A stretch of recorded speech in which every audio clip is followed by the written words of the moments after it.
Blog Talk Radio.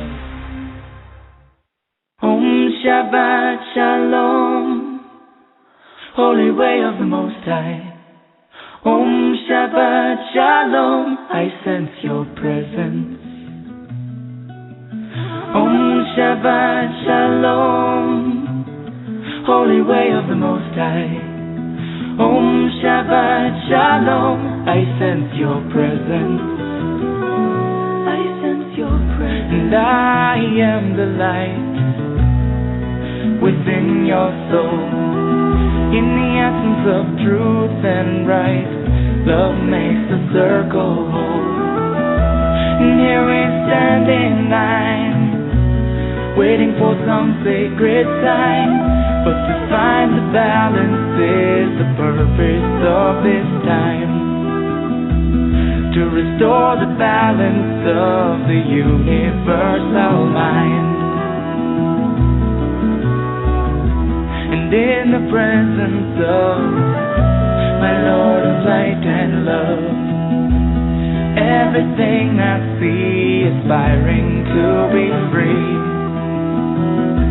And when I call to thee, and come on bended knee, surrender to the all-pervading light and love. Reflections of the one surrounding me with love. And I sense your presence. I sense your presence. I sense your presence. I sense your presence. Within and without, above and below, yeah. East, west, north and south, I sense your presence. Without and within, below and above, yeah. East, west, north and south, I sense your presence. I sense your presence.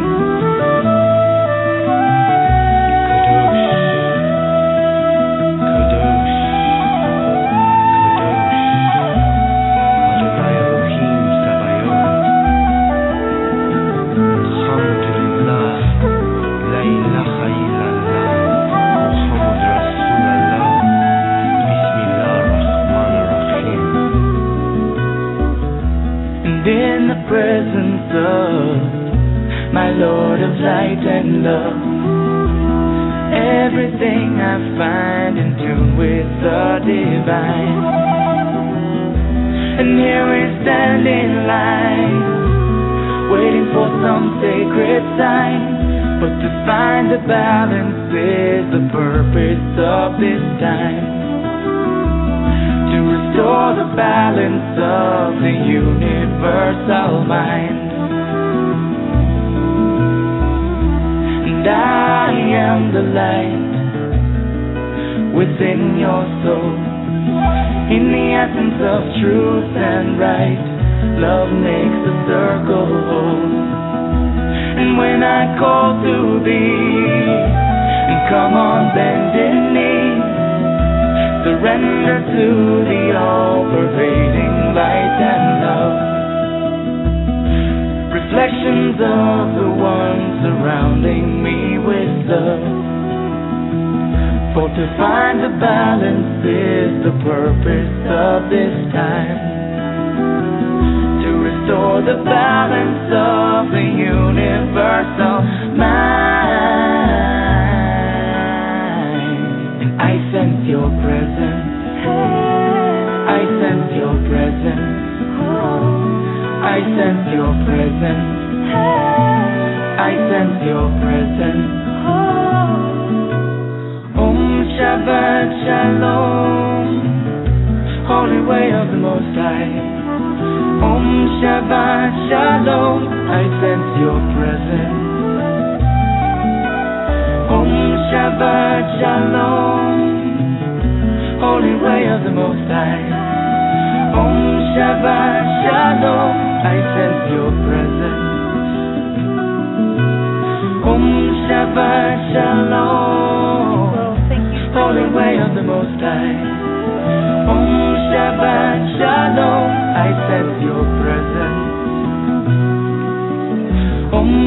Shabbat Shalom, Holy Angel of the Most High. Om Shabbat Shalom, I sense your presence. I sense your presence. See, I'm having a little fun tonight here on the technicalities. I want to thank you for joining me tonight on Activating Compassion in the Midnight Hour. My name is Jessie Ann Nichols George, and I am your hostess. The music you were listening to there is I Sense Your Presence. It's by Shem Shai, a band that I knew from the Sedona, Arizona area. And I want to welcome everybody here, whether you're here for the first time or whether you are joining us again because you've seen or listened to previous shows that I've done. And I'm just really happy to have you here. To let you know, as far as what I do, I focus on helping people find and use compassion in their everyday lives. I created the Genesis Clearing Statement, which some of you may have experienced on previous shows. And if you've missed those shows, you can always catch it in our archives. I've also authored 2 books titled Activating Compassion and Activating Compassion, the Workbook. In addition, I have created the Compassion Tour, which is a multi-state nationwide tour, including workshops, retreats, seminars, book signings, and fundraising events. And I'm already working on creating a tour for 2013. If you'd like to follow any events that are available to register for on that tour, you can go to jessieannnicholsgeorge.eventbrite.com. And also there's an option there for those of you that just want to help get me around to, for example, some of the fundraisers and things that I'm doing. It's called Gifting the Tour. So for those people that maybe can't actually make a venue or an event and they still want to support the work, that is an option that you can go in and gift whatever amount that you like through that option. And here at Activating Compassion in the Midnight Hour, what I do is I look at different ways that compassion is in our lives. I look at how it exists in our lives, how to help you remove the blocks, resistances, frustrations, and different things that you're dealing with. And some weeks I'm discussing aspects on how compassion's in our life and how it affects our life and the different areas of compassion. And then some weeks I'm doing more exercises and practical implementations like coaching sessions or working with the Genesis Clearing Statement, things like that. And then many times I've got guests on the show so that you can learn about their work and how other things are complementing and working with compassion and how compassion ties into these different areas of our life. So I find that that's really important to do because it's through everywhere. The threads of compassion are running through every part of our life. And then again, I've got those call-in coaching nights occasionally, so you can always watch for those, and that's where you can call in and share what's happening in your life. And I work with you on the air to help you get through things, make breakthroughs, and answer some questions that you have. And I just want to have you remember that when you're sharing things or you get on our phone lines and you're asking questions, it's really great because you're also helping other people that might be dealing with the same thing or know of somebody that's dealing with the same thing. So when you're asking your questions, you're also helping other people get answers that they need as well. Now on tonight's show, I have Gail Kushner, and we are going to be looking at using psychics to get information. And you can call in on our live lines, and that number is 760-542-4345, and you just press 1 to get into my caller queue. That will let me know that you've got a question for either Gail or myself, and then I can get you into the phone lines that way. And I'm also going to be watching our chat area because I know some of you may not be able to actually call in on the phone lines, but you still have a question or you still want something answered, and you can just type it right into chat, and I'll watch for that as well. So lots of options for getting questions answered. And just a reminder, if you enjoy the show tonight, make certain that you tell your friends, your family, share it with all your buddies on Facebook and anybody else that you feel inspired to share it with. And they can always listen to it in the archives. So they're just going to use the same link that you used to get to the show. And they can also go to my Activating Compassion Facebook page, which is facebook.com/activatingcompassion/notes. And that's also at the bottom of the show description there with my contact information. And if they just click on that notes file there, or go into it with the notes, I keep all of the archive shows on there. So it's really easy to go in and listen to the ones that you've missed, ones that you'd like to catch up on, or have topics that you're interested in. Now, before I get started tonight, what I like to do every week is I like to open by finding a name in the book, The 72 Names of God by Yehuda Berg. And as many of you know, if you've listened to the show, I really love Yehuda's work because he puts everything in these everyday terms. They're simple, they're easy to understand. He has some great concepts on things. And what I do is I just kind of randomly find a page in the book, and I just kind of flip through and I kind of focus in and I say, okay, what's our message tonight? And let's see what we can come up with. And in a sense, this is kind of a realm of psychic energy, if you want to say that. It's a type of divination usage. And it seems like it always has a message for us. It always has something that applies. So let's see what Yehuda's got for us tonight. Now, our message tonight, the name of God that we're dealing with tonight, is speaking the right words. Did you ever say something you deeply regretted and found yourself paying for it dearly many years later? Words can wound others, but they can also imbue us with blessings and transformation and transform our very reality. Words have power. They ignite spiritual forces that influence the events and circumstances of our lives. For instance, Kabbalah says slanderous gossip actually increases airborne diseases in our world. Defaming a person's character absolutely inflicts spiritual and physical harm against the intended victim and upon the person voicing the words. However, because of free will, if these truths are concealed from our rational minds by an innate egotistic narrow-mindedness toward all things metaphysical.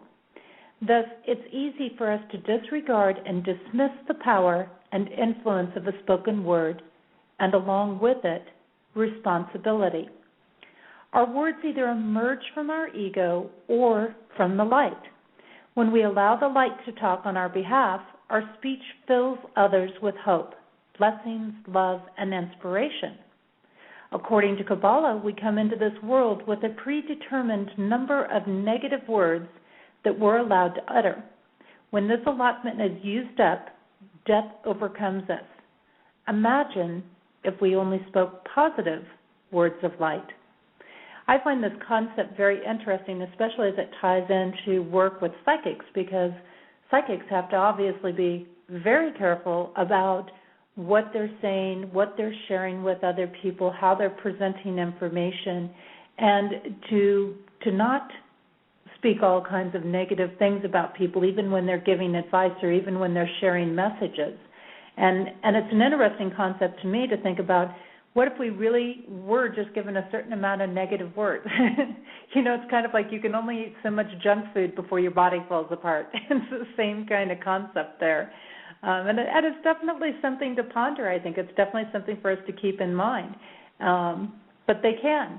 Getting words, getting messages can transform our reality, and that's one of the things we're going to talk about tonight.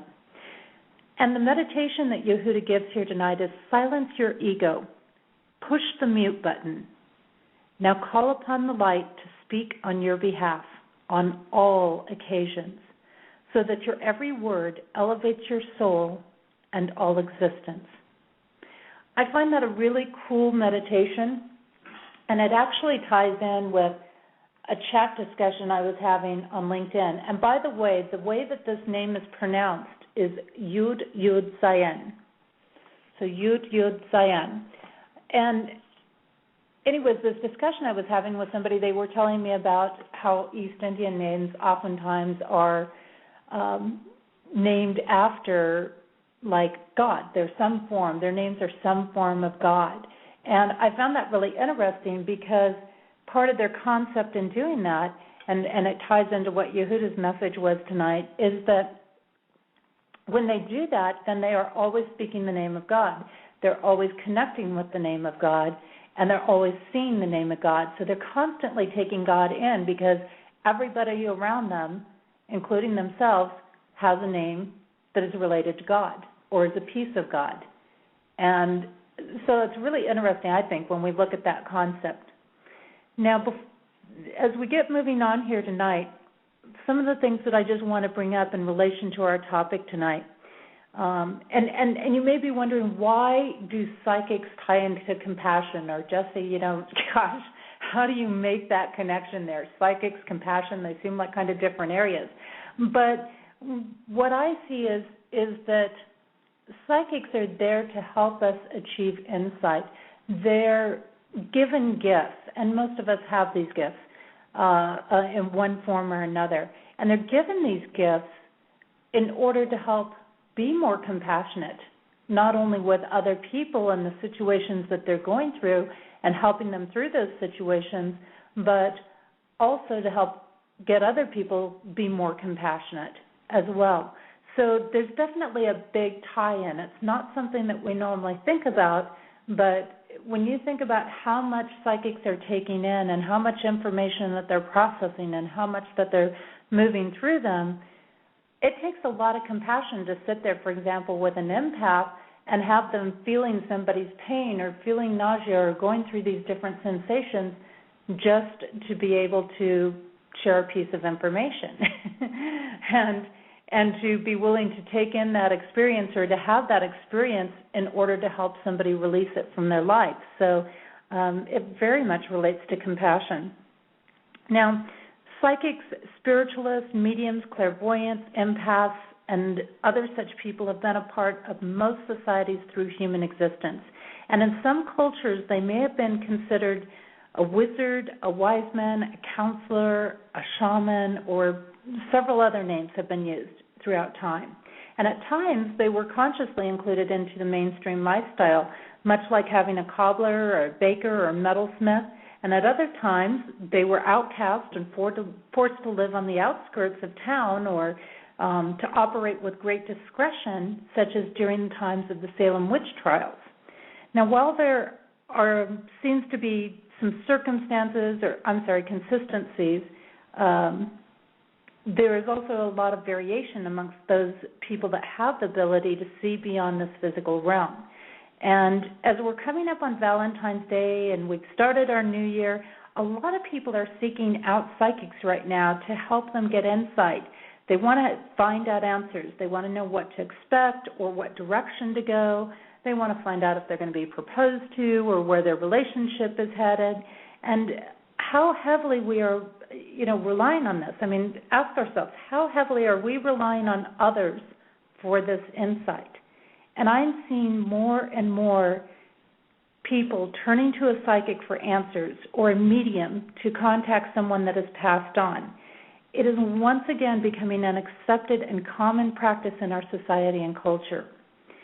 Now, many carry a concept that the ability to be psychic lies only within a few people. But what about what lies within each of us? Like the inner stirrings of a mother to know if her child is safe, a lover that senses a problem with their partner, feeling called to a certain place or action. Is there a time and place for turning outward, or do we place too much emphasis on getting help from others? I'm going to take a short break, and when I come back, I'm going to have tonight's guest, Gail Kushner, on with us. And the music that I have for you tonight on our break is called Wells Cathedral Chapter House, and this is by Claire Hedin.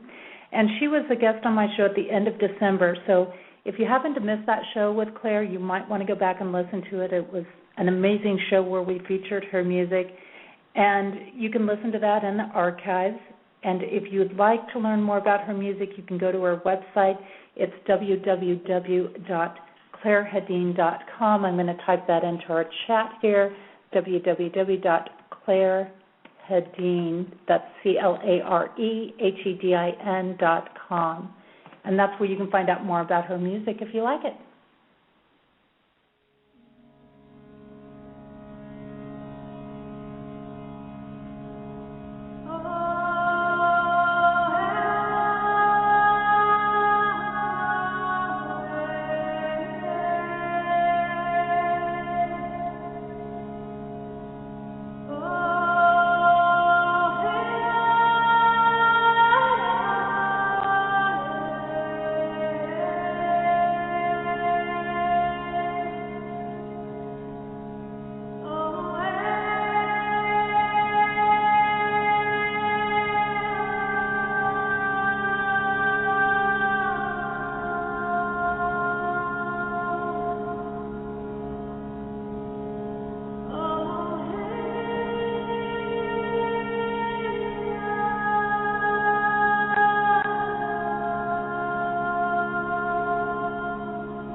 Okay, yeah, it looks like we're having a little bit of difficulties with some of the sound tonight, but that's okay. We can work with it.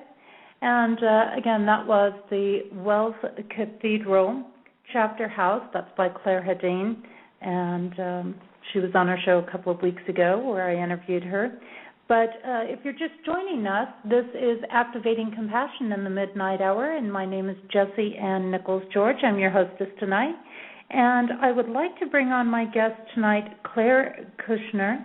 Her focus is psychics. And Gail is an artist, a product developer, a scientist, and an author.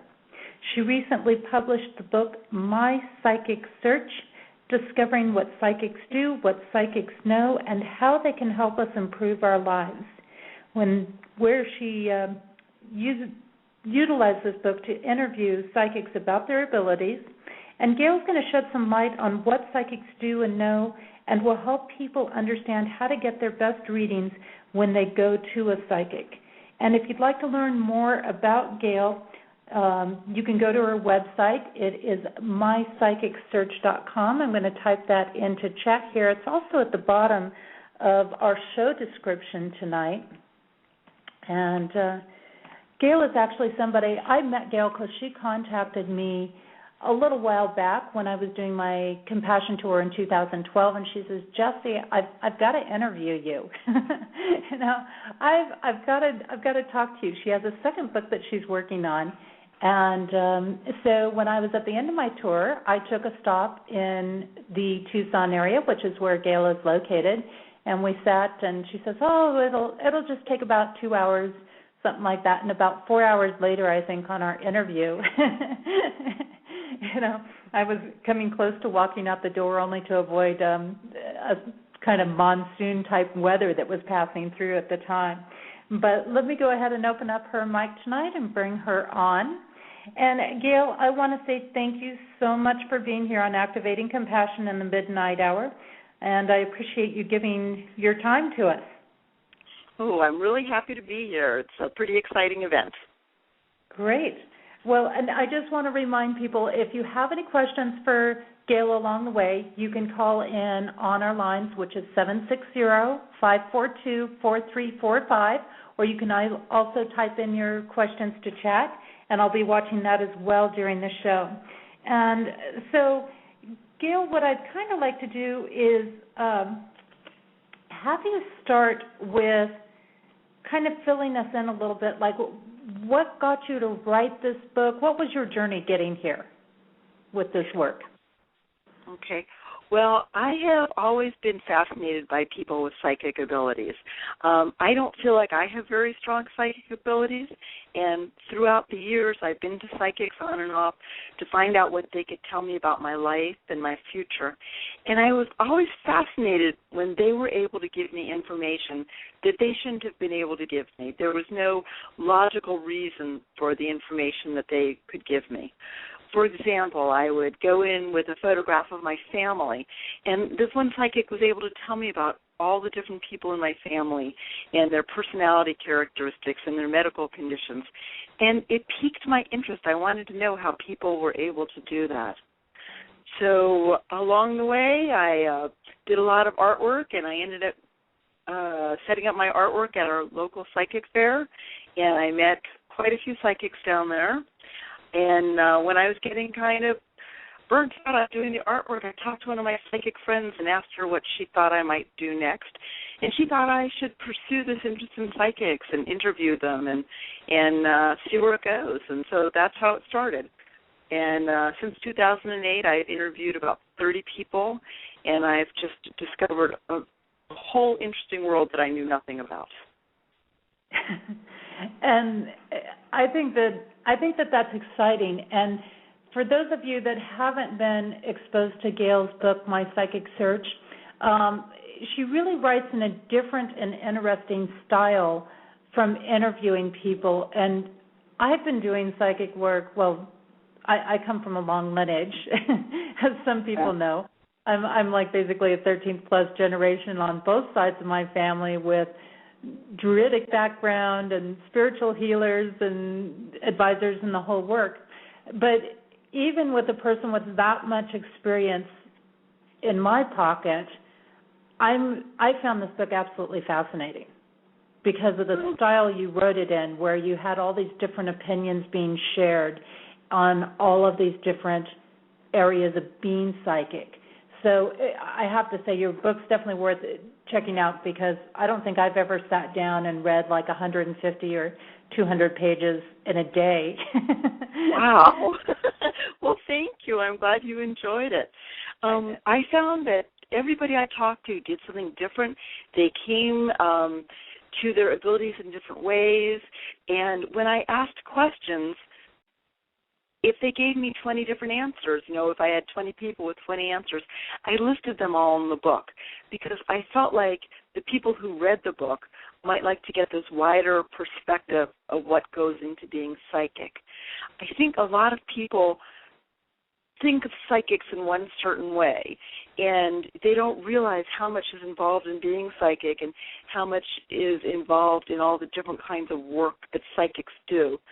So by presenting the information from a variety of people, I think I've opened people's understanding of the world of psychic ability. I think that you definitely have, because you brought in so many people with so many different backgrounds, from healers to animal communicators to people that have done and focused on shaman work. And I think what's interesting about this and reading these different perspectives that's so useful for people is that when you get in there, it helps you realize why psychics are getting different information. They're working with different tools, and therefore they're drawing on different pieces of information. They have different natural alignments and different skill sets, so they're drawing on these different pieces along the way.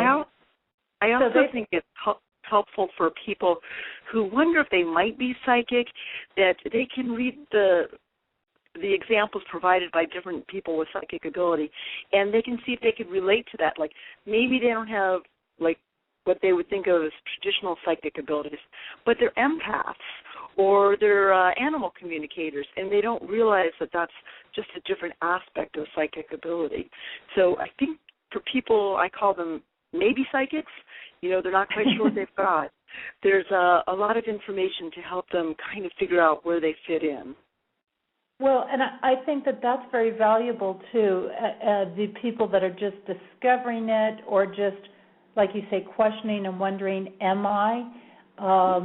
Your book's really good. I actually wish I had something like this, in a sense, when I was learning more about my own abilities, because it would have helped me realize that there were a lot of other people having some of these experiences that, for the most part, I couldn't talk about a lot with people, or there were only a couple of people I could talk with about going through things, because people are going to think you're nuts a lot of times.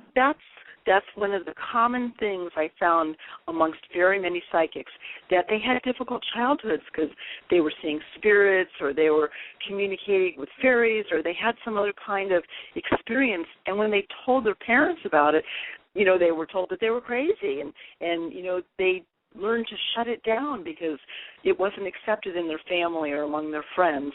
But if you look at a lot of psychics, you'll see that that's a really common experience. So kids that are out there now that are having those kinds of experiences can be validated that it is a real thing. It's just that not enough people used to talk about it, so people didn't realize how real it really was. And this is true, and we've got the indigo generation, which is very aligned with this energy, and they're trying to figure out how to fit in on this third-dimensional earthly world with all of this natural ability. And it's interesting because it's a very common thing for that indigo generation and the 20-something generation to go straight to a psychic for an answer. But one of the things I noticed that you brought up in your book, one of the examples that you had, and I don't think this is really that uncommon in some ways, is almost an experience of chastising. You had an example in your book that was about somebody that was getting ready to be, I think, baptized. Was this one in your book, or maybe it was somebody in my chat? One of my. I think that might have been in your chat. Give me more information. Yeah, it was one of the, I'm sorry about that, but it's such a good example because they were getting ready to be baptized. I think, as a matter of fact, when I think about it, probably was one of my LinkedIn chats. And when the priest got ready to baptize them, the priest slipped and fell.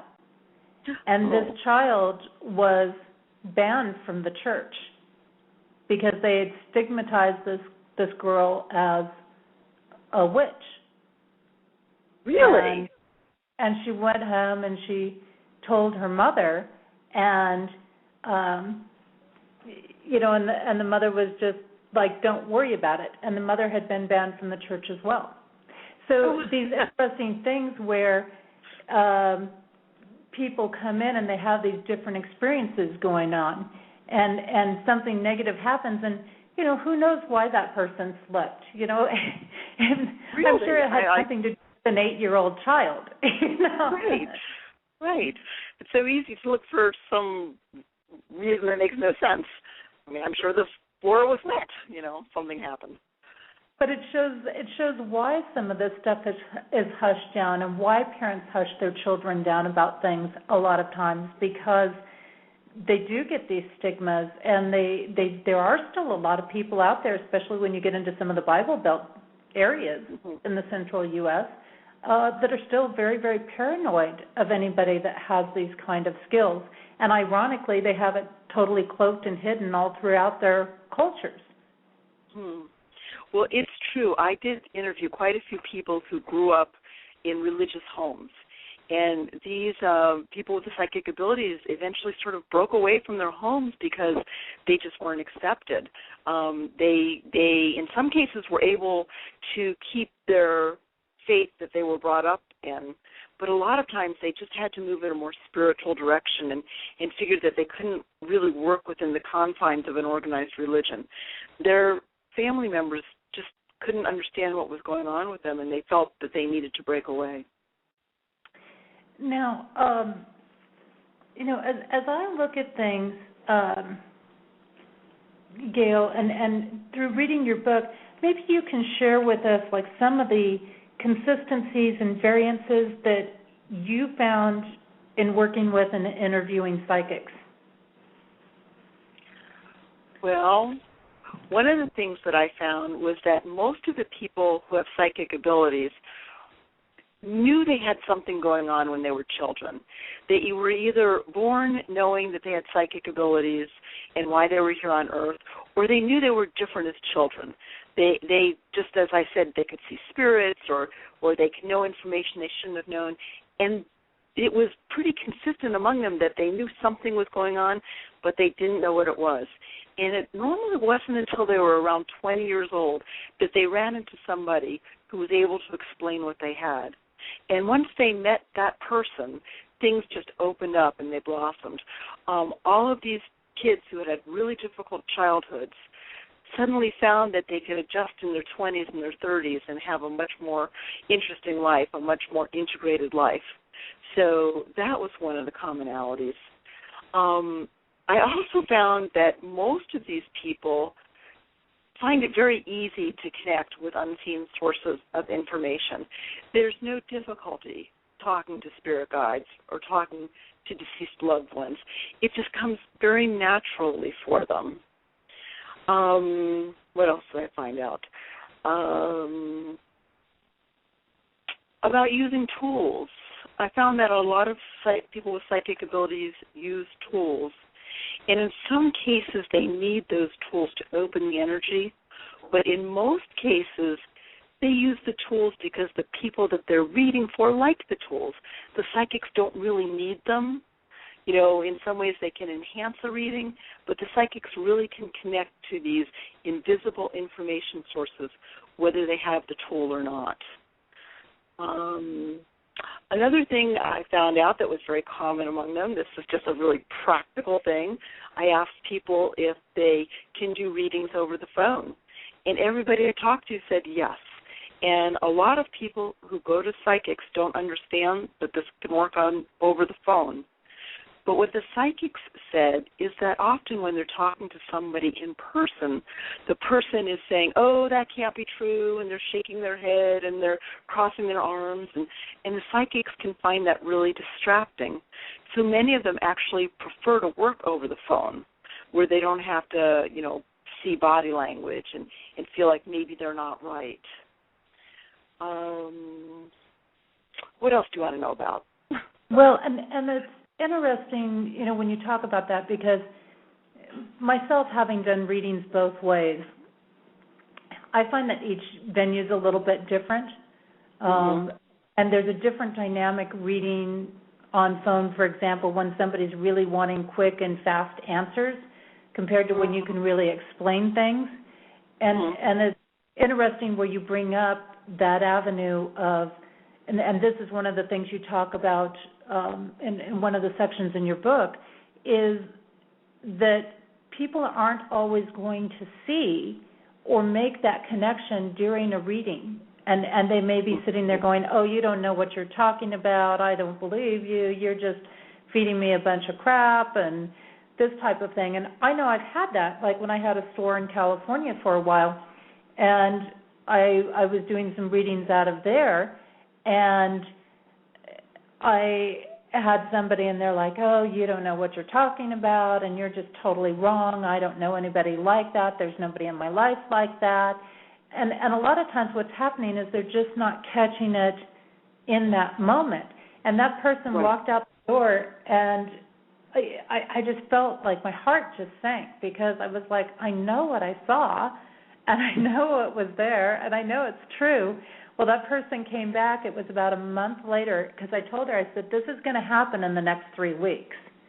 And she came back about a month later, and she goes, I didn't understand what you were talking about when I was sitting there in front of you. And she goes, I owe you an apologize, because here was this person and it happened the way you said it was going to happen, and I never would have expected it from that person, and you told me it would be from somebody I wouldn't expect it from.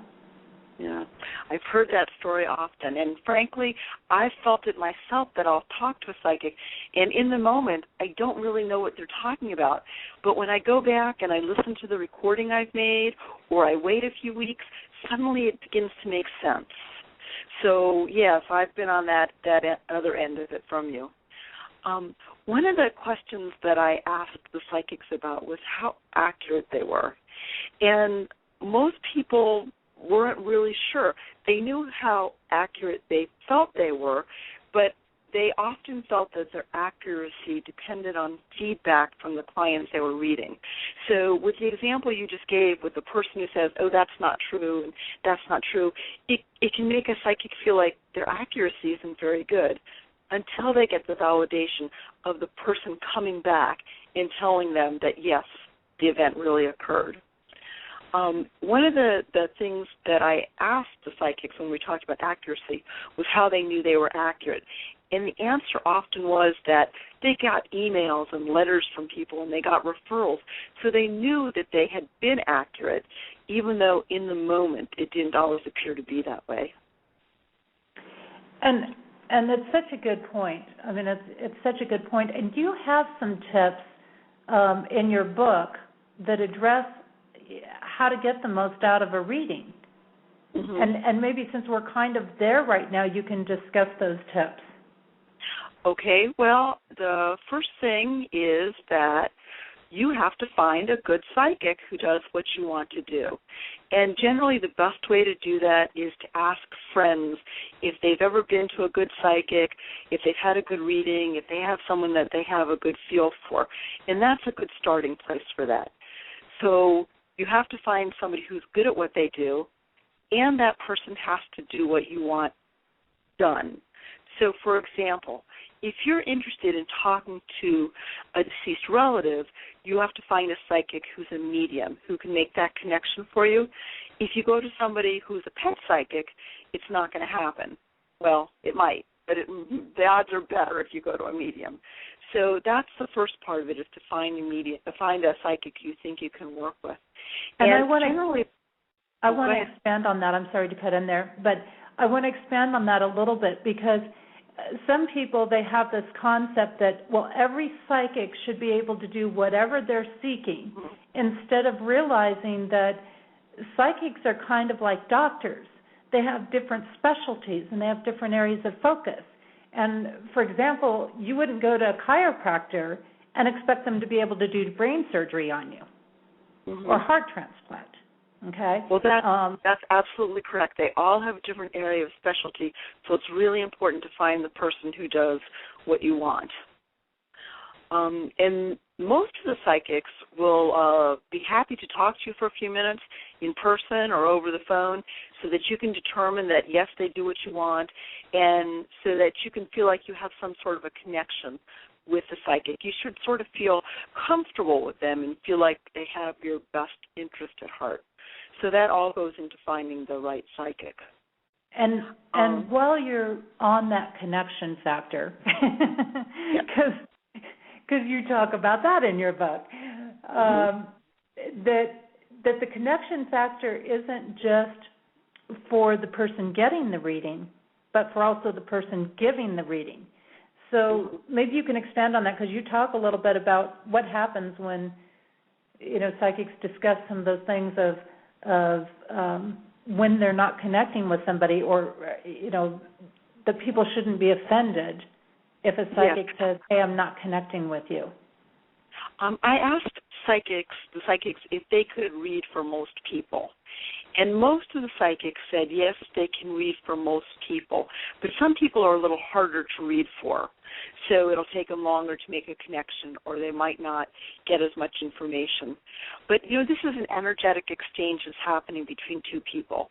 So the psychics have to be able to tap in too. And psychics sometimes are having an off day and they're not connecting, or sometimes, one of the psychics told me sometimes a client will sort of shock their energy. They'll walk up and there's a past life connection or something, and it sort of shocks the psychic and knocks them out of their zone. And they really have to be in their zone to be able to make a really good connection. So most psychics are able to do it most of the time, but every now and then you'll find somebody who says, I just can't read for you today. I just don't have that connection. And it's not usually a personal thing, but you just have to find the right person at the right time. And I think in correlation with that too, again, sometimes it comes back to the specialty, because a lot of people expect psychics to be able to do anything and everything at will and be perfect at it, forgetting that we're human. We might have contact with other dimensions, or we might be able to connect with other dimensions, or whatever the case may be, but we're still in a human body, and we're not 100% perfect 100% of the time. And sometimes when I think, in my experience, I have people that come to me and they're insisting I work with them, and this usually happens in an over the phone type situation as opposed to a live situation. And they're trying to get me to do something that really isn't in my realm to do. And it's like, let me, help you find somebody who does what you're looking for. And some of the psychics have told me that sometimes they'll meet with somebody and they feel like they're not going to be able to give that person the best reading, that they just are not going to have the words or the mannerisms or whatever that can clearly communicate to the person what that person needs to hear. And then they'll do what you suggested. They'll send that person to a friend or to another psychic, to someone who they feel has a better heart connection that can somehow make an impact on the person and use the exact words that person needs to hear. So there is some kind of trading among psychics when if they feel that someone else could do a better job. Right. Yeah, and again, some days it's just because your radar's not on in certain areas, it's not functioning in certain areas, or I can tell that sometimes where people they've got a certain energy or a certain mindset, and it's like, this person is not going to listen to me. Right. And I'll tell them right up, I'm not the right person to do a reading for you right now. So, and it takes them back, and the natural reaction is to be offended or to be hurt or to take it personal. And And I think that is a common courtesy for people to keep in mind, that when a psychic is doing this, for whatever reason they're not connecting. It's just like if you're trying to fall in love, and somebody runs up to you and they go, "I want to be your mate," and you're going, "Whoa." Yeah, it takes a little more than that, right? I'm not connecting with you the way you're connecting with me right now. Like you might be attracted to me, but I'm not attracted to you. And it's not just an attraction level, but you have to have that connection, just like when you're going to get into a relationship with somebody. Yes, that energy connection is very important. So do you want to get back to a few more of the hints for getting a good psychic reading? I do. Okay. So there are things people can do to prepare themselves before they go, and things that they can do when they're actually talking to the psychic to make things work. One of the things that people can do when they see a psychic is they can focus on what they want to know. They can tell the psychic at the beginning of the reading if there's an area that they want to focus on. For example, they want to talk about love or money or health. And when they give that indication to the psychic about what they want to know, it often opens the psychic's energy, or it opens the energy so the psychic is able to get into that person's energy and get the answers that the person seeks. So if people have questions or they have something specific they want to talk about, they should make sure the psychic understands that. And in terms of questions, they should always write the questions down and put them in some kind of a priority order so that if they don't get to all their questions, they'll at least get the most important ones answered. Another thing that people can do before a reading is that they can say their own prayer and ask for the guidance that they need, ask for their spirit guides to allow the psychic to get the information that the person needs to hear. Or if they're trying to contact a deceased loved one, they can talk to that person in advance and ask them to come through. It's no guarantee that the person will come through, but, your odds are better if you actually try to set it up in advance. And think that as well, by the way, that there's not a guarantee that somebody's going to get through. And sometimes I think people go, oh, it's just so general. Like anybody could tell me they cared about me. That might be all that person is giving the psychic. Mm-hmm. That's like, they may not be wanting to communicate a whole lot. Mm-hmm. So don't and you never know who's going to come through. I'm sorry, I'm talking at the same time. That's okay. Anyway, you never know who's going to come through, so that's one of the good hints for listening to the psychic when you're getting the reading. A lot of times people are so focused on the one thing they want to hear or on the one person that they want to come through that they kind of miss the reading because they're just waiting for this one thing. So it's really good to go in with an open mind and be open to whatever kind of information comes forward. I always suggest that people bring a voice recorder with them and a pad of paper and a pen. And for me, I know a voice recorder is just fabulous because I love to go back and listen to everything that was said. I just can't write things fast enough. The problem sometimes is that there's so much energy in the room that a voice recorder won't work. So it's good to have that backup of a pen and paper. And in fact, when I've done the interviews, I've had some people where I haven't been able to start my voice recorder, and I actually have to leave the house and go outside and start it out front and bring it back in, and then it seems to work. But some psychics have so much energy that they somehow mess with the electronic devices around them. It's true.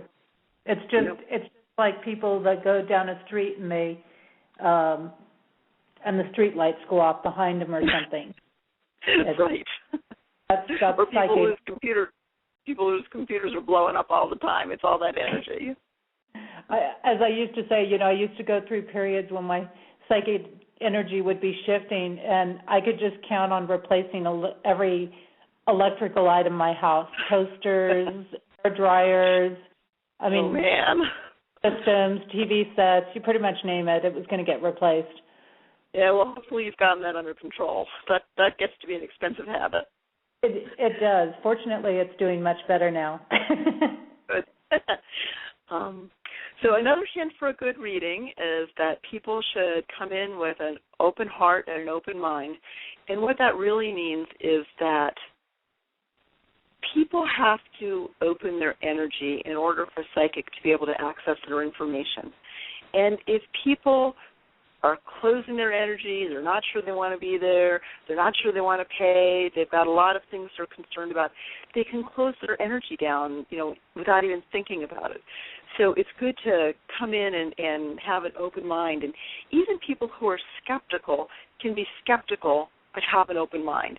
They can doubt something's going to happen, but be there just in case it does. It's a lot easier for the psychics to do the work when they have people who are open. Another thing is that psychics often start talking and they have lots of information coming through. And even though you want to ask a question about what they're saying, it's good not to interrupt the psychic because you want to let them complete their thought and they'll get into this energy flow and you don't want to break that. So it's good not to interrupt with your questions, but to wait until the psychic stops speaking or wait until the end of the session to ask your questions. But another thing is sometimes the psychics will ask people questions, and people can always answer psychics' questions, but they should keep their answers short and not give away too much information. I've actually been at the psychic fair next to a psychic who was doing a reading, and the person that she was reading for wouldn't be quiet. She just kept telling the psychic this and that and the other thing, and I thought, man, what's the psychic going to tell her once that person's already said everything to the psychic? So it's good to generally be kind of quiet and receptive and let the information come from the psychic. And as we spoke about before, it's good to try to control your body language. If you're hearing things and you don't think they're true, and try not to, hang your head and cross your arms and say no, no, no.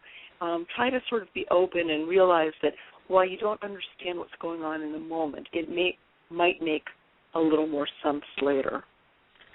And finally, one of the things to do is to ask the psychic questions after they've given you the information, because a lot of times there'll be not only questions for clarification, but sometimes psychics will say things that the clients don't want to hear, and it allows the clients a chance to perhaps change their future.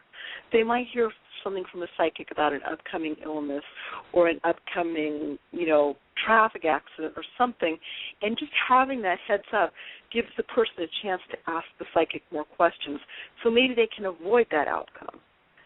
Psychics aren't seeing the complete future. They're seeing bits and pieces and most probable futures. So when people hear something from a psychic that scares them or jars them, it's good to ask questions and get clarification and see if there's something that can be done to work with that probability and maybe minimize it. So those are my best tips. And I think that these are really great tips, and I was getting some response while you were talking in regards to more people should know that, and that sometimes too the client can sometimes be the teacher in situations, and this is true. Sometimes the person sitting down for a reading can help a reader tap into something like a new aspect, or the reader gets guided to a new layout or something that they use in that moment, and that leads them someplace else in there. So those are definitely things. And when people are feeling like they're unhappy, like you say, usually it's because they've gotten themselves in a block where they're not listening. And it's very interesting because I have people that just call, and I don't think they're really looking for any information from me. They just need somebody to talk with. That's true. I hear that. A lot of psychics end up being like counselors. They're like wise counselors, and people just want to come and tell them about their problems and get some feedback, get a sympathetic voice. It's, less expensive than going to a psychiatrist. But I have heard that from some of the psychics. And I think, too, it's just because there are some people that just don't have anybody to talk with. or here again, people would think they were crazy, like nobody understands them, or they feel like nobody understands them. And so that happens sometimes. And most psychics, I have to find, are usually fairly patient about those things, because they'll usually pick up, okay, this person just needs to talk, and that's okay. But if you're talking the whole time and you never let the psychic talk, it's going to be pretty hard to get your questions answered. That's right. You've got to let the psychic do some of the talking. It's true. Yeah, and you know what? Another thing is, sometimes people go to psychics because they already have the information and they want to corroborate it. So that's a different way of using the time with a psychic. They'll go in and they've already had the dream, or they've had the premonition, they've had something, and they just want to take a few minutes and talk to a psychic and make sure that they're seeing things properly. So I think that's always interesting when, two people can kind of get the same information at the same time, and you have some corroboration of what you're getting. Kind of like getting a second opinion on something. Yes, very much. In a way. And you mentioned something, too, about people when they're not happy with the reading, or they don't feel like they're getting their money's worth, or things like that.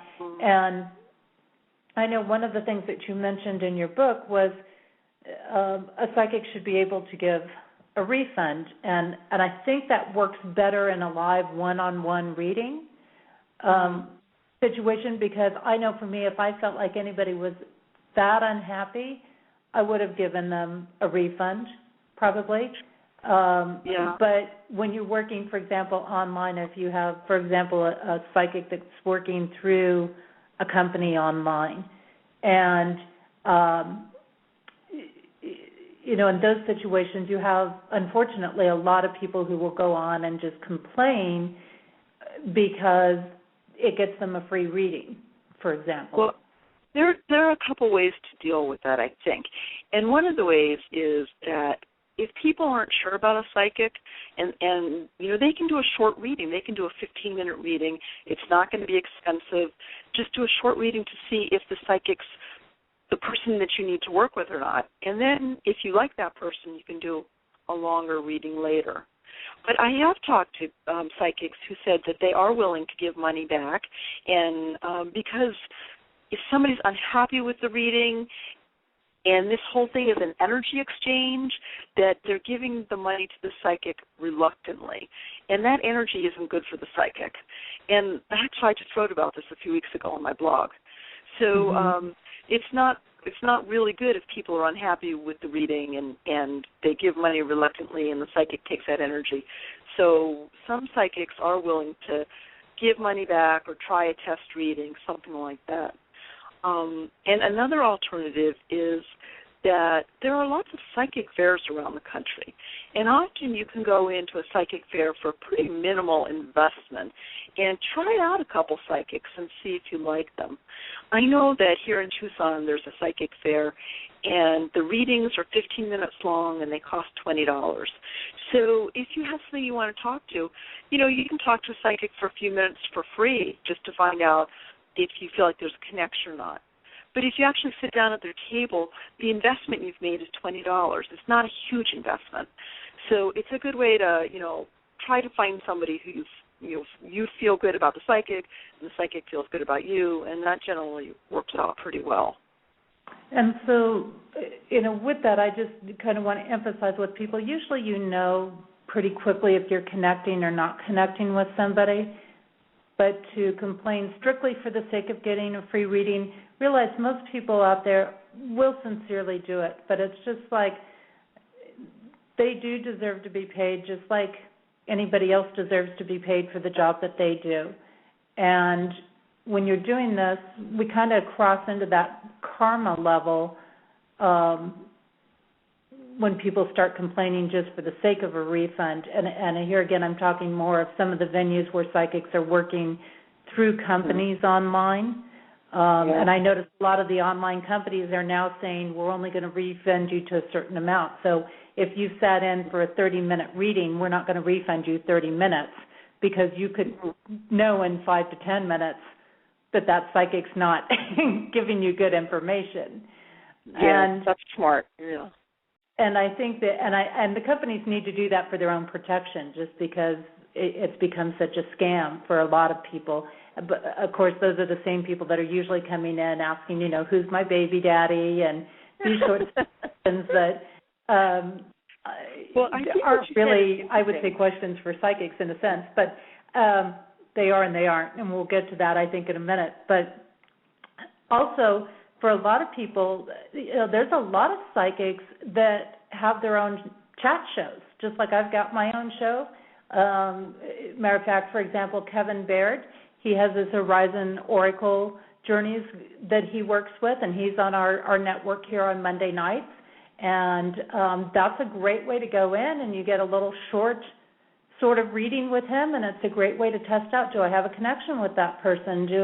Is that somebody I'd like to have do a more complete reading for me or to work with further? We also have another person on our network that just joined our network, and I'm trying to think of the last name's Bouquet, and I've got it. I'll get it here in just a minute. I know I will. And Kevin's probably going to toss it in the chat room for me here in a minute. But for some reason, and I'm just drawing a blank on it. But the last name's Bouquet. He's on Thursday nights. He works at out there in New Orleans at one of the places there. Thank you, Veronica, Darren Bouquet. And he's another one. You could go on and sit in and listen and have him do a short reading and find out whether he connects. And this is becoming a whole new venue for people as well to find out whether somebody's a person that they want to invest more money in. Mm-hmm. You're right. I think what you said a little while ago was really interesting too about this karmic connection. Just this thing about people who are trying to take advantage of psychics. It really isn't a good thing to do. It's not good to take advantage of anyone. And in my mind, I always think that people who are going to psychics are a little educated about the energy exchange and would realize that it's not something to fool around with. And I think you're right that not everybody feels that way. They just don't realize what they're doing. And everybody, wants to feel like they get the best reading for the least amount of money. And so it's good that people understand why they have to pay psychics. Exactly. And I think that's so true. And when we, at this show, of course, we're looking at compassion is the key factor here. And being compassionate with everybody, and that includes your psychic. That includes they're giving you spiritual advice and trying to help you get your life where you want it to be. Right. And I did want to touch on types of questions and how to ask questions with psychics, because here again, you talk about, well, you shouldn't have to ask too many questions, or your psychic shouldn't have to ask too many questions of you. And I think there's a lot of gray areas. And here again, this kind of comes back to knowing how your psychic works. And there will be psychics that could argue on both sides, and I've been on both sides, because I know when I would read out of my shop, for example, I would just say, don't tell me anything. And then when I'm working in a different venue, like through a company online or something like that, it becomes a different thing because people are more pressed for time. And so instead of me sitting there playing 20 questions and going, okay, well, the universe is throwing this information, and yet you've got a specific question in mind that you want insight to, well, I could waste a lot of your time and money trying to get to what you really want. And you talk about this in the book. You touch on this in the sense of the psychics are not there to know every question you're going to ask before you ask it. And I've had people say this to me, well, you're the psychic, you should know what I want to know. Well, I don't think psychics should know what people want to know. But I have talked to two different to psychics that work in two different ways. And the first set is what I was talking about earlier, where a client goes in and gives the psychic a clue that they're interested in talking about love, or they're interested in talking about finance or their job. Just helps the psychic to know which area to go to. And then the psychic can ask a couple questions, but, mostly, the psychic can follow this trail. Well, the other kind of psychic work is called open readings. And I've interviewed psychics who say they like clients to come in and really not say anything, that what the psychic does is tap into the person's energy and find the person's spirit guides. And the spirit guides tell the psychic what that person needs to know, whether that person knows that they need to know it or not. So they'll do like a 5 or 10 minute download of information to the person, and let the spirit guides say there's peace. And then after that, they'll allow the person to ask questions. So there are really two distinct ways of working. And it's just good when you're doing your quick chat with a psychic to find out if you can connect, to ask them how they like to do their work, so you know whether to ask questions or how it's going to work. So coming from a psychic perspective myself, one of the things that would differentiate it is, for example, knowing what type of reading, somebody wants to get.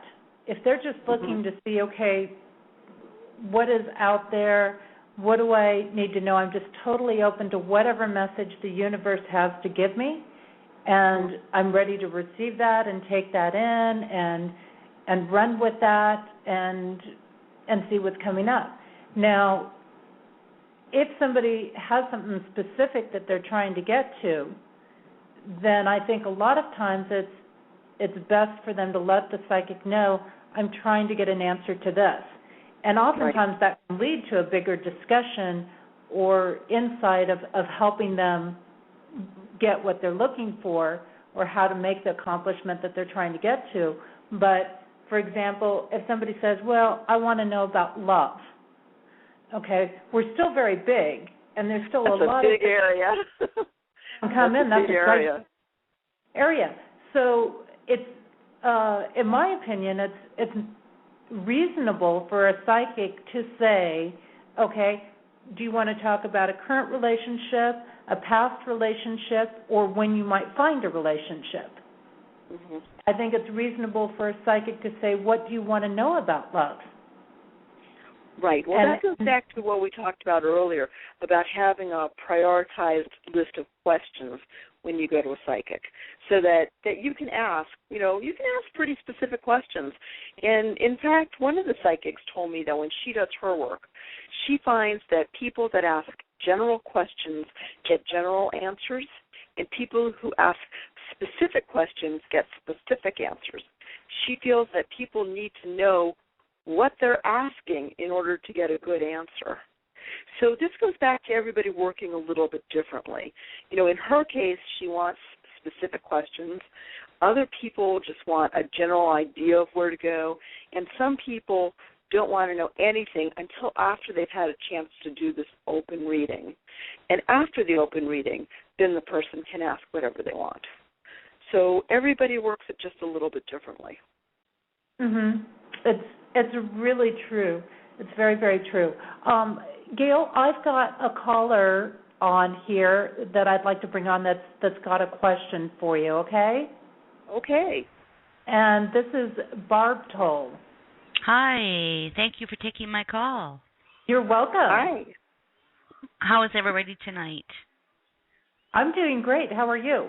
I'm good, too. Thank you. Did you have a question, Gail? Yeah, I would like to know about me and Chris.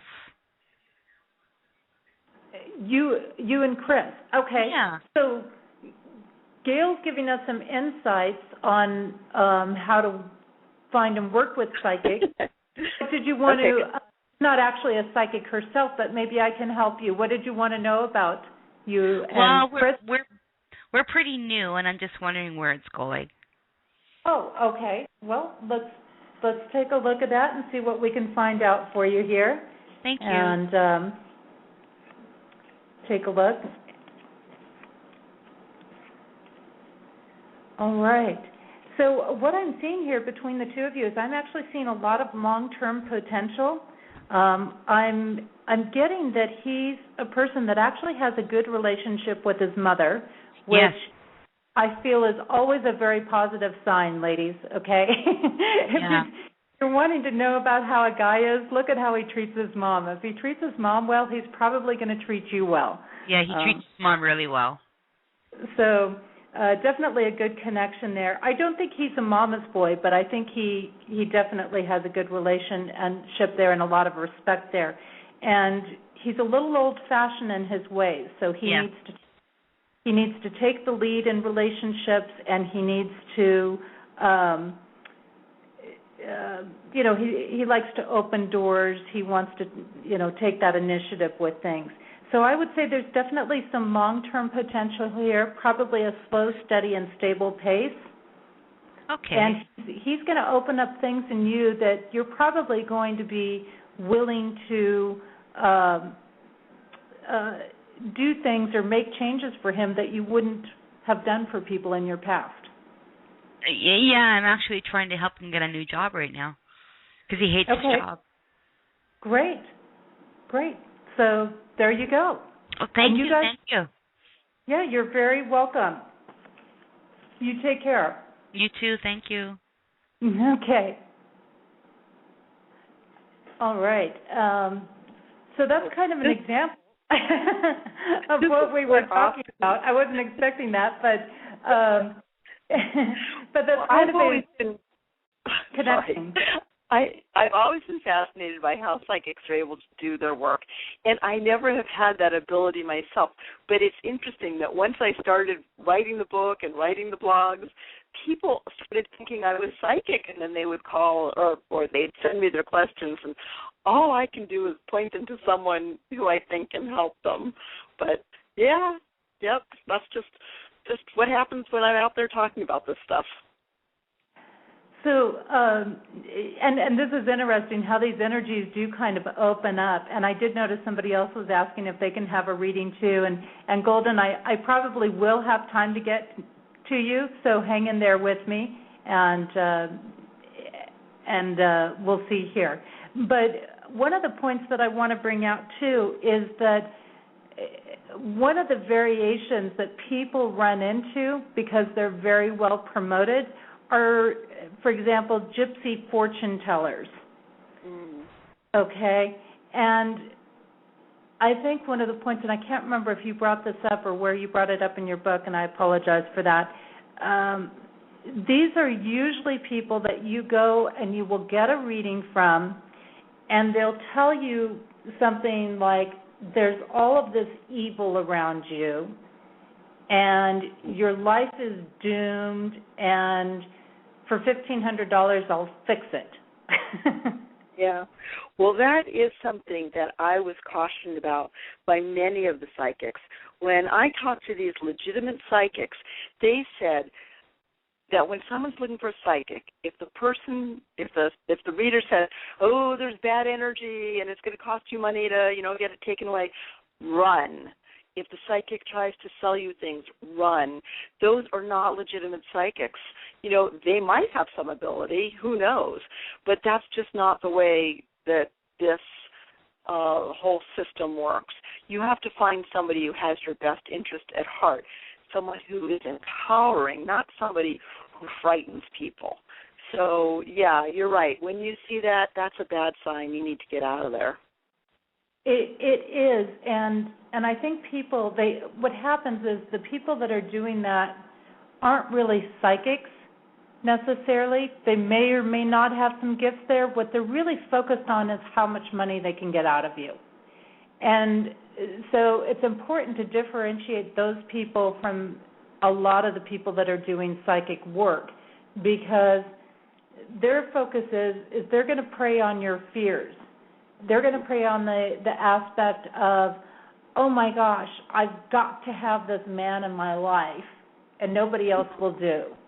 Or, oh my gosh, I can't have my life ruined, and they're telling me I'm going to go into financial devastation. So if people are approaching it from this fear-based aspect, trying to put you in fear about things, I know myself there are situations that do require some outside help, that do sometimes require some more intense measures to work with, that might require some quantum energy work or other things.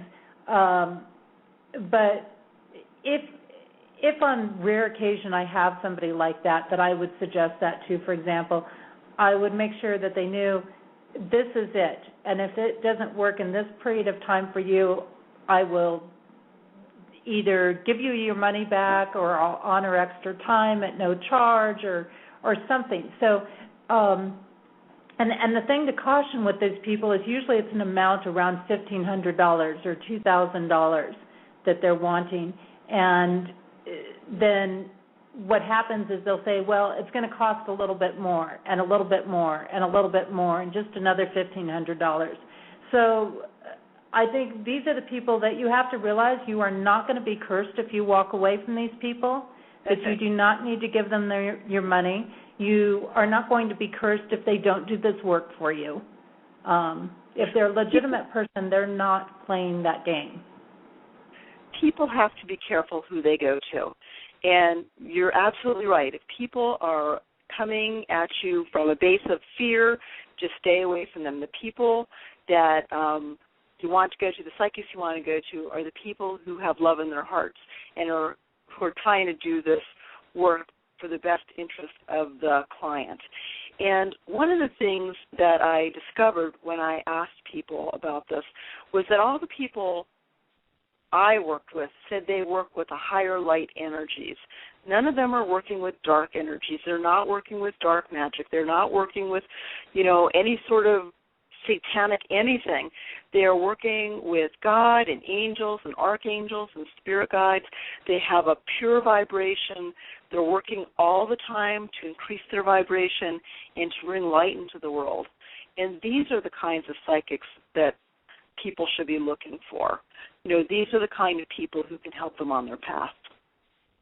And because this ties in with our chatter, somebody in chat here, Golden, had a question, and I think this is going to be a good time to bring their question in here, just so we can give an example of this. They're asking for a reading, and they're bringing in that their white cat has discomfort with his left eye from time to time. Is just and he's wondering if this is just a reflection of the cat seeing. I'm not sure if I completely understand. From time to time, it's just a reflection of me seeing something. Okay, so like this person seeing something in their cat, or seeing what, or the cat seeing something. There can be a lot of different directions that can go. The cat can be having a stigma or things like that. Anytime we get into physical things, and keep in mind your psychics, even your medical intuitives, they can oftentimes tune into something, but they can't give you medical advice. Unless they're a medical doctor, they shouldn't be giving you medical advice. And if they are, even if they can tune in and say, okay, well, that's probably just a stigma, or it's probably, your cat may just be picking up something that it's filtering out some negative energy, because cats a lot of times will clear negative energy in a space, and they'll keep the chi open in a place. But on the other hand, because it is something physical, you always want to have that checked out by a doctor, a regular doctor. So I think that crosses into some of our information in the sense of how much credence someone should give to the information that they've received from a psychic. Mm-hmm. Well, the psychics generally can see things in bits and pieces and aren't getting completely clear, full pictures of what's going on. And you're absolutely right that if there's any sort of a medical issue, a psychic can help you figure out what might be happening, but you have to go see a medical doctor. The they're not a substitute for a medical opinion. Although a lot of psychics are very good at pinpointing an issue or figuring out where in the body there is an issue. But after they've figured that out, it's always good to have a second opinion, especially if it's a medical issue. And sometimes, a psychic can pinpoint in enough, especially if they're an empath or a medical intuitive, because they'll get sensations and then something's going on in the digestive system, or something's going on in the heart region, or something's happening in the brain region. Again, it's not up to them to diagnose it, and they shouldn't be necessarily diagnosing, but they might get you in the right direction. And they might be able to pick up enough to say whether there's a good chance that it could be treated through diet or whether you need something more. But no matter what, it still should be followed up with validating for medical stuff, because sometimes something actually is physical and sometimes it's something energetic that's going on with somebody. So if you go and have blood work drawn, for example, you'll kind of know better whether it is something physical or whether it's something energetic. Yeah. I did talk to several people who were healers, and they told me a few interesting things. And just like there are different kinds of psychics, there seem to be sort of two categories of healers. And one category helps people bring light into their energetic bodies and can help bring the light in, but it's up to the person themselves to do the actual healing, that the person has to sort of step up and accept the light and help with their own healing. And then there's this other category of healers who told me that, no, they can actually help people heal, that there are certain things they can do with light and with energy to heal different things that are going on in the body. So I thought that was interesting. Again, we have just sort of a really shallow idea of what we think a healer is. And it turns out there are all kinds of different healers. And some psychics do healing and some energy workers do psychic work. But again, you have to find the right person who does what you want done. There's just a different combination. Exactly. And it's one, finding a person who does what you want, and as we talked about earlier in the show, finding somebody that you really connect with. And I think especially when you're looking at an intuitive energy worker, healer person, that you really want to make sure that you're comfortable around that person, because having somebody work on your energy is almost as intimate as having sex with them. Okay. I mean, it's a very intimate thing, and it's a very personal thing. And when I say that, it's because your energy sphere is so sensitive. When you start doing things in that energy sphere, you have to be able to totally trust somebody. You have to be able to, I think, be able to really be open enough for that work to happen. You can't go in with all kinds of rigid blocks. Certainly those can be worked through, and I know that as an energy worker. However, you have to have a lot of trust, because when people are working on your energy, if they don't know what they're doing, it can mess up your energy as much as it can heal it. Ah, so I haven't heard that from people. There you go. I'm always learning something new. One of the interesting things that I talked to one guy about was, he said that if people have issues in their lives, a lot of times there's a past life carryover that can be affecting issues, and he actually can do past life regressions with people and help them to go back to other lives and heal whatever the issue was, so that it's not brought forward into this life, and it sort of dissipates the issue in this life.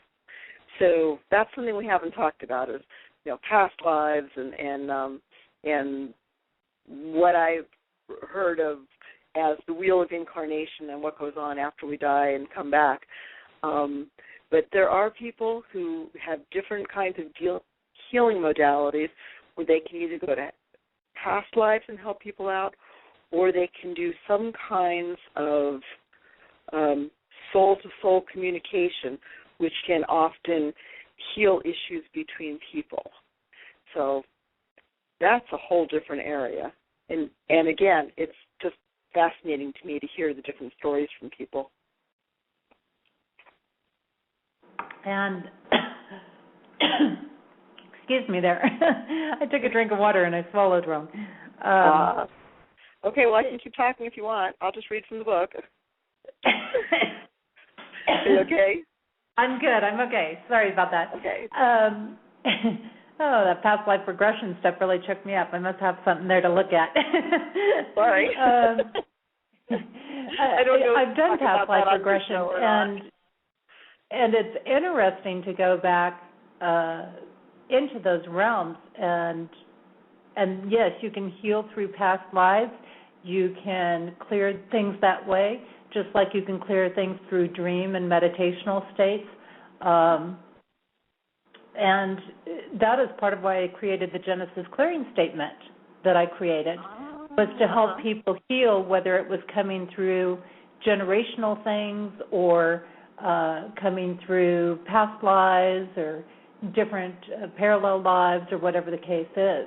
So it could heal on all those different levels or clear on all these different levels. So I think that's one of the interesting things is that a lot of psychics have these own personalized tools as well to use in their process, and that each psychic's a little bit unique and different in things. Yeah.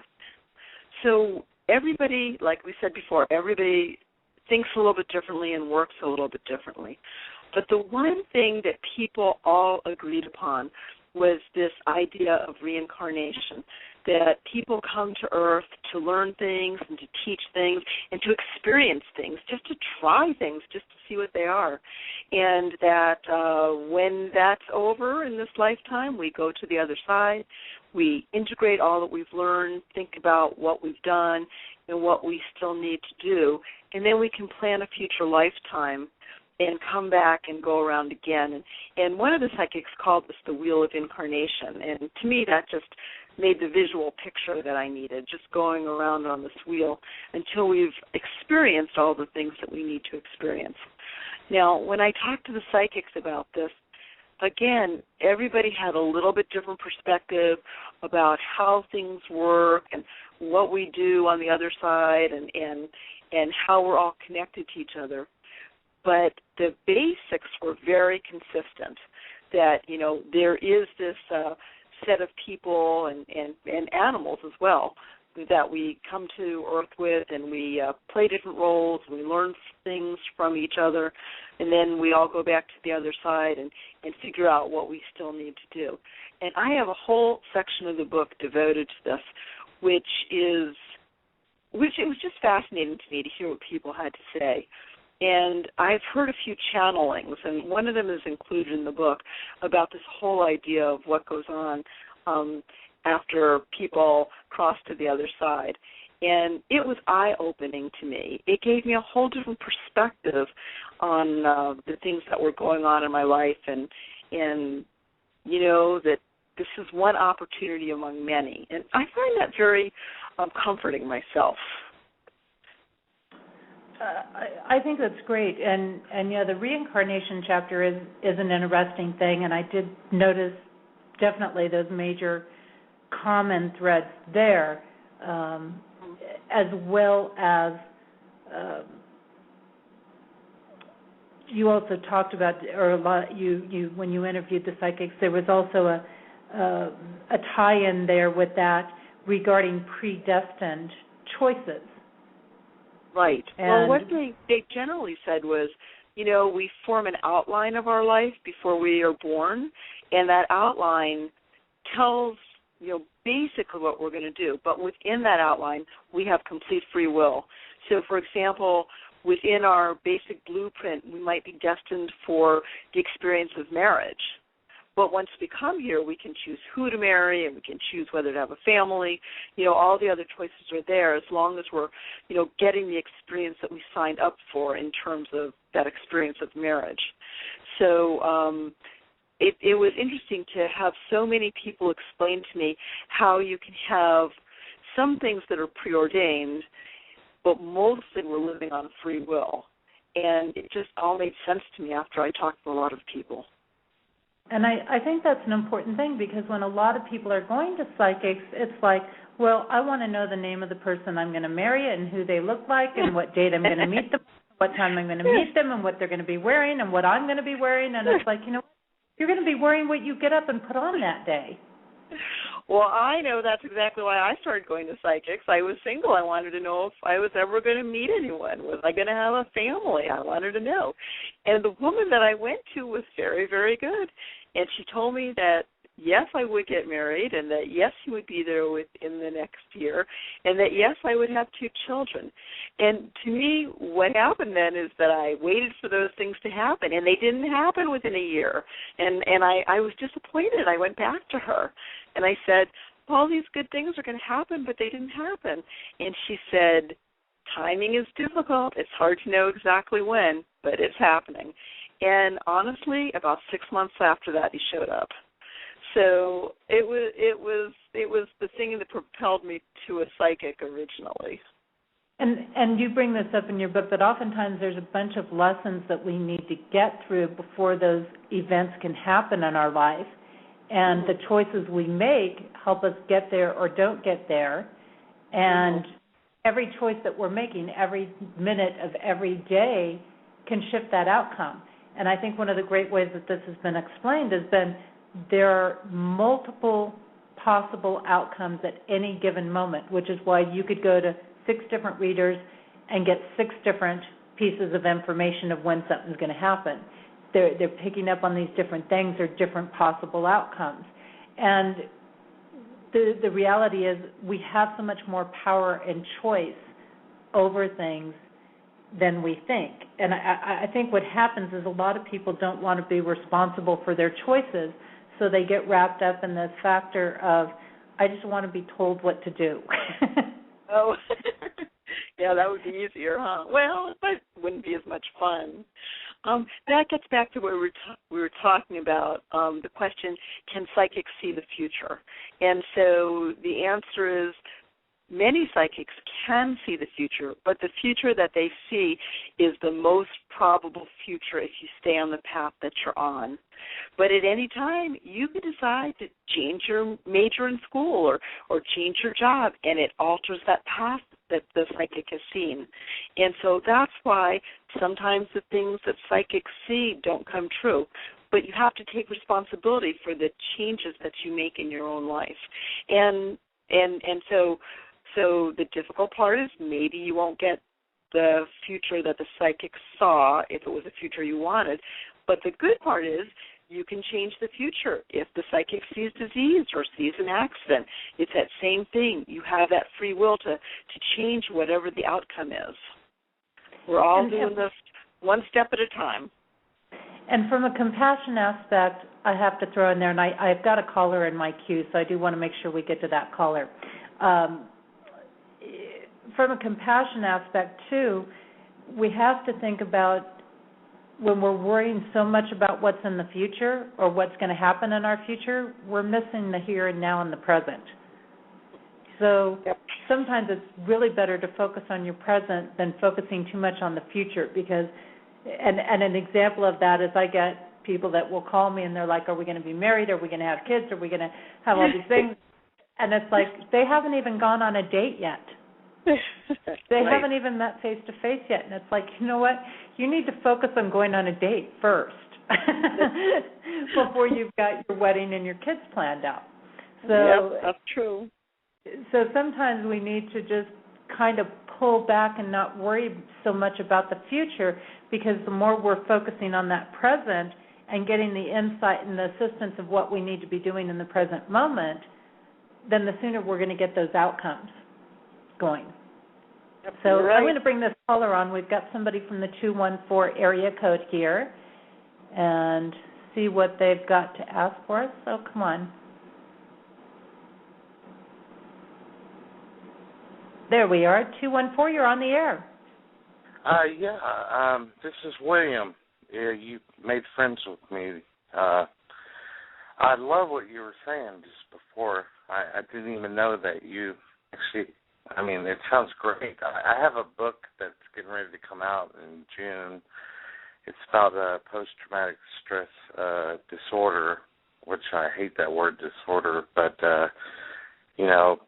as in the psychic thing, you guys are bringing up a bunch of stuff, and they told me that the first time I ever went to a psychic, they told me that, basically I was born on January 1st, 1968, and they said I was destined to be alone for the rest of my life and not have any kids, and then, boom, I have my kid's getting ready to turn 21.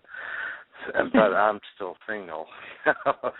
So, when it comes to, psychics, I always think that psychics are just people that are really hyper-aware, if that makes any sense. I think that's true. It's kind of like it would be similar to anybody who had a hypersensitivity to smell or taste. Exactly. The way a photographer has an enhanced vision level to see what something's going to look like, or an aromatherapist has an enhanced sense of smell to know what to blend. Exactly, and and I think that's a great thing because I was really, really just in really bad shape, and then I just, I turned it around. I had like a religious kind of a thing that happened to me. And then I turned it around, and I found out that the reason I write, I've had other books published, but the reason I'm writing this one is for people with post-traumatic stress disorder. And it's not a disorder because somebody did it to you, so it's not like it's like they make it your fault, it's not your fault, But anyway, it inspired me to go ahead and write all this poetry and all these short stories for people who are out there with this, disorder. I hate to say that word, but whatever. And I want to, it's like my way of giving everybody a big hug, going, it's going to be okay, and being okay is having somebody else there that knows what you're going through, and, and talking about it. And the psychiatrists, today, they don't have a clue. They just throw medicine at you, when really all you need to do is just talk to your really good friends, or a psychic, or it doesn't matter, as long as you get the hurtful feelings out of your system. I think everything is good. But I didn't even mean to get on your show. I just wanted to tell you hi. Hi. Friending me. Good to have you touch base with us, and I think you bring up a good point there, that sometimes we just, some of the traditional routes aren't good, and this is something that Gail had mentioned, that sometimes a lot of the psychics do some sort of version of counseling in the process of sharing information or helping people find solutions, and for a lot of people that's an easier avenue or a route than traditional counselors or therapists for them, because they make them easier. So, William, I want to thank you for calling in, and I'm going to put you back on hold, and you have a great evening. Okay, thanks. I'll talk to you soon. Okay. So, Gail, I think that brings up a great aspect in there too, where people do rely on it. And that leads me to one of the key questions. I've got about 7 more minutes here with you, 8 more minutes. And okay. When should somebody seek out getting a reading? I'm sorry, when should somebody think about getting a reading? Is that what you asked? Seek out, yeah. When should they think about getting a reading or seek out a reading? Well, I find that a lot of people have a specific question, like you were saying before, will I meet somebody, what's going to happen? And that's always a good time to go to a psychic. But usually when you go, you get so much more than just an answer to that specific question.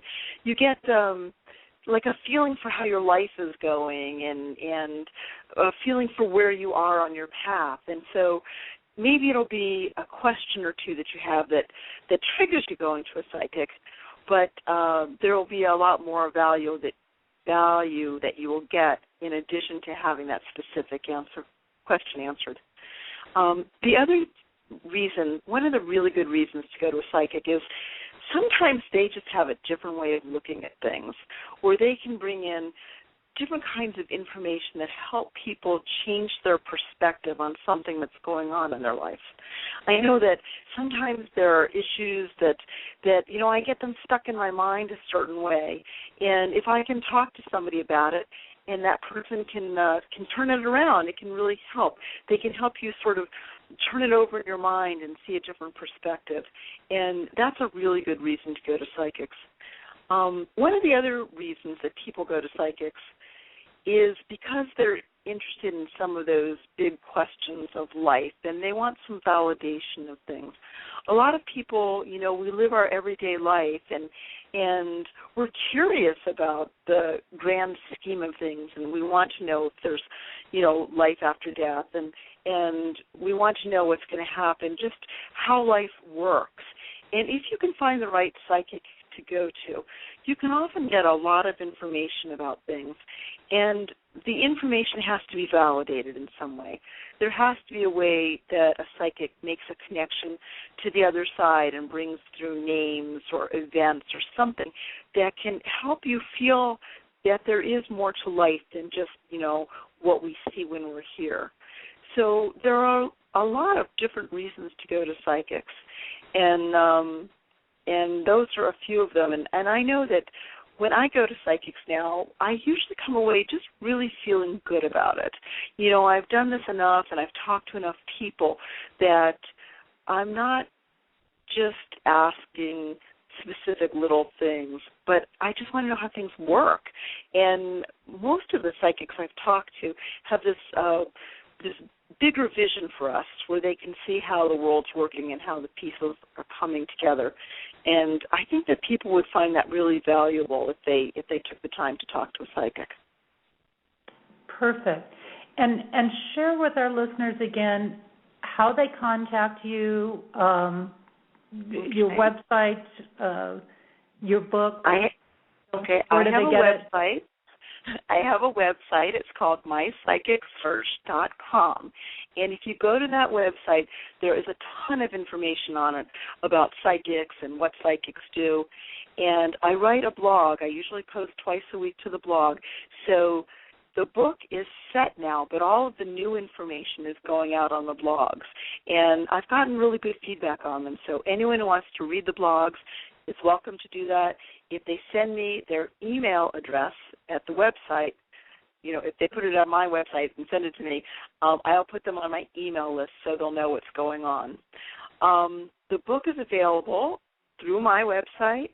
It's available through Amazon.com, and it's also available in a Kindle edition now. So anyone who has a Kindle reader or wants to read it on their PC can go and get the Kindle version at Amazon.com. And I know that they have a program that's free that allows people to read Kindle books on their PC. They still have to buy the book, but the reader is free. So that's how they can get the book. And Gail's book, again, is called My Psychic Search, Discovering What Psychics Do, What Psychics Know, and How They Can Help Us Improve Our Lives.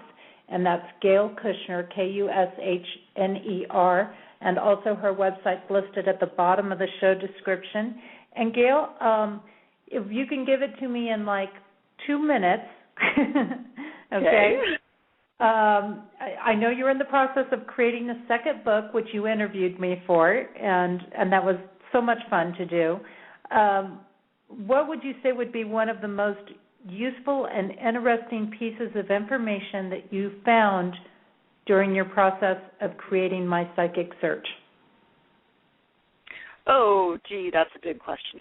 Okay, so the second book is probably going to be a book of interviews, because what happened is that for this book, people had to understand how psychic ability works, and I had to ask questions and answers and have everybody answer the questions. But for the second book, they can read each individual person's interview, and there is so much more in the interviews than could be put into this book. I mean, this is a huge book, and it's got tons of information, but people's individual stories about how they knew they were psychic and what they have been able to do with their abilities are absolutely amazing.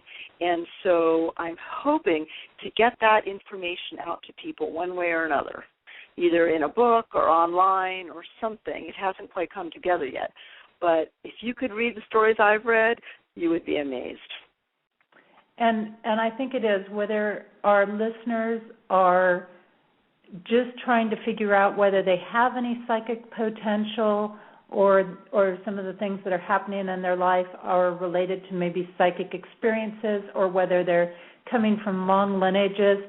I feel like your book is something that's very relatable, and I'm sitting there going, oh, I'm loving reading this. The energy's flying all around me while I'm reading this, and it's really tuning me in to what's happening out there and helping me realize I'm not the only one like this, and there are a lot of other people, as well as the wealth of information that's in there about working with psychics, finding psychics, just as we've discussed some of those things on the show tonight.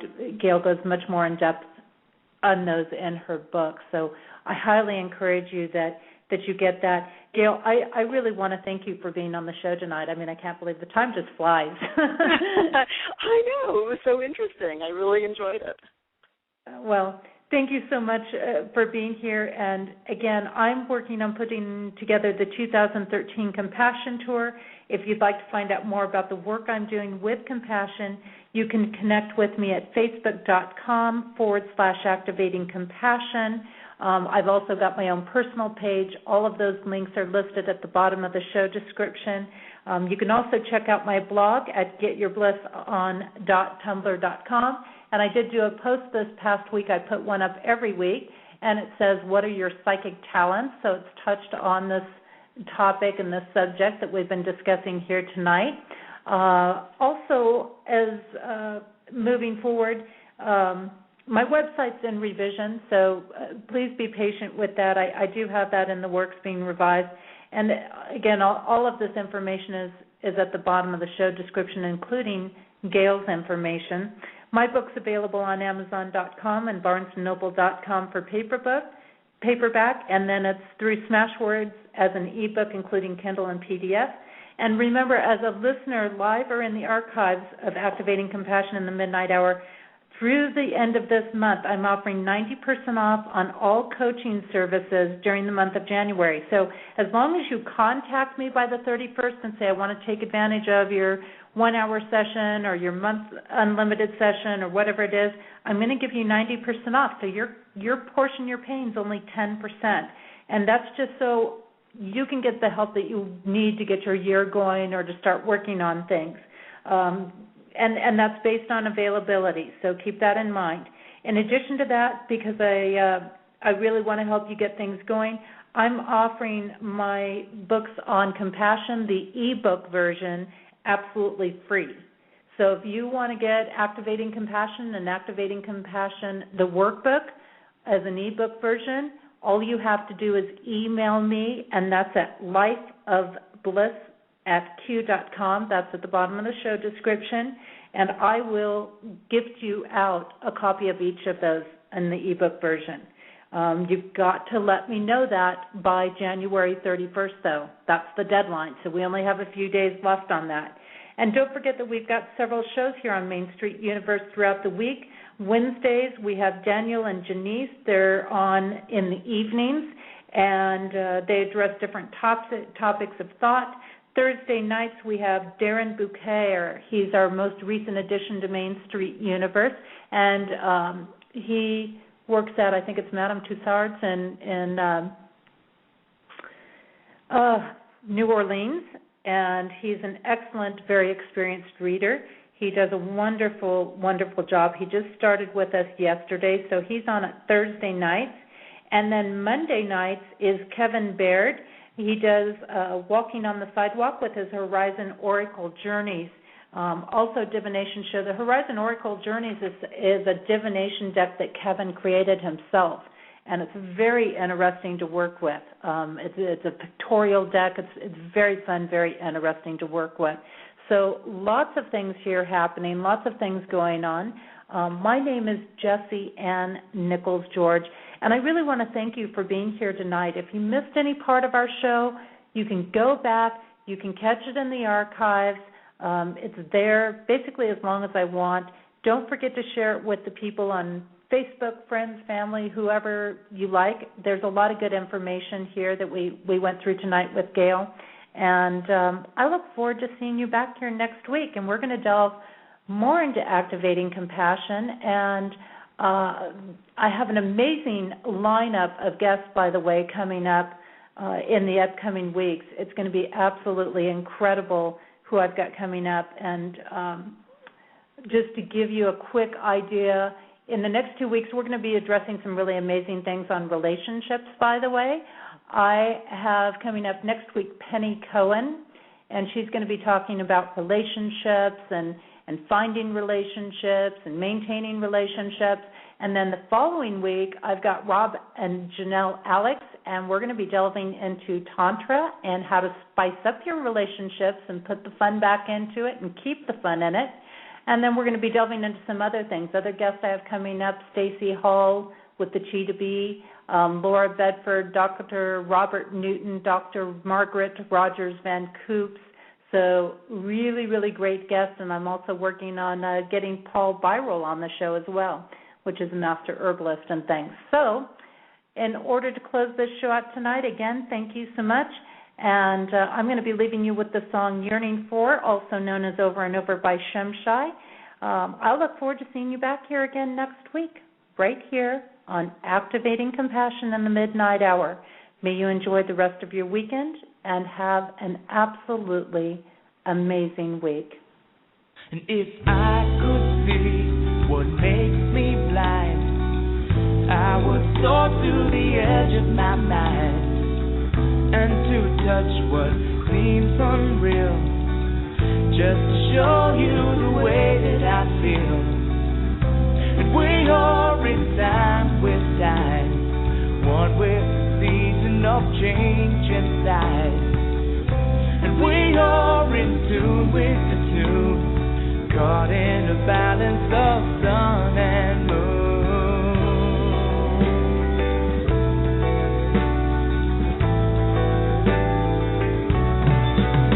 Oh, deep inside, the light within, shining to show you it's here to begin. When all I have is all I need, I will soar to the edge of eternity. And we see it eye to eye, one within love to be for the divine. And we're walking hand in hand, caught in the balance of God and man.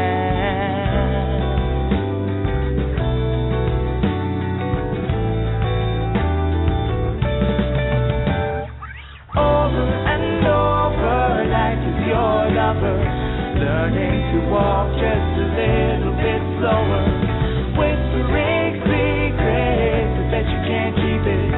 No turning back now, this time we reveal it. One to another, all will discover the essence within the most beautiful lover. time is still turning, the love is still burning. Deep in your spirit, your heart still yearning for.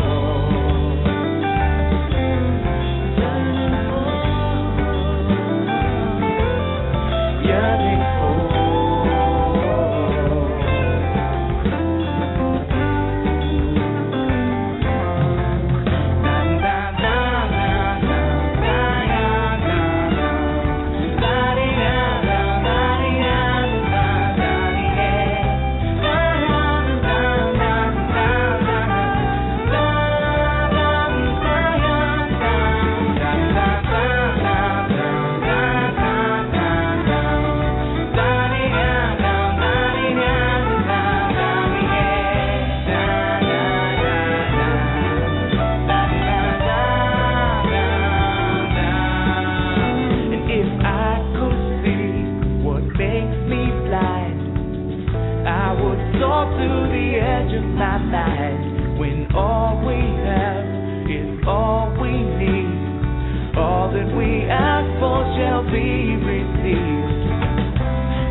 Within love before the divine, and we're walking hand in hand, caught in the balance of God and man, and we are in time with time, one with the season of change inside, and we are in tune with the tune of life in the circle and love in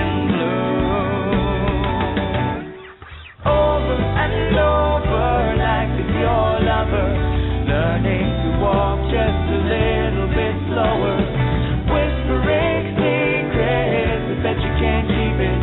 No turning back now, this time we reveal it. One to another, all will discover the essence within the most beautiful lover. Time is still turning, the love is still burning. Deep in your spirit, your heart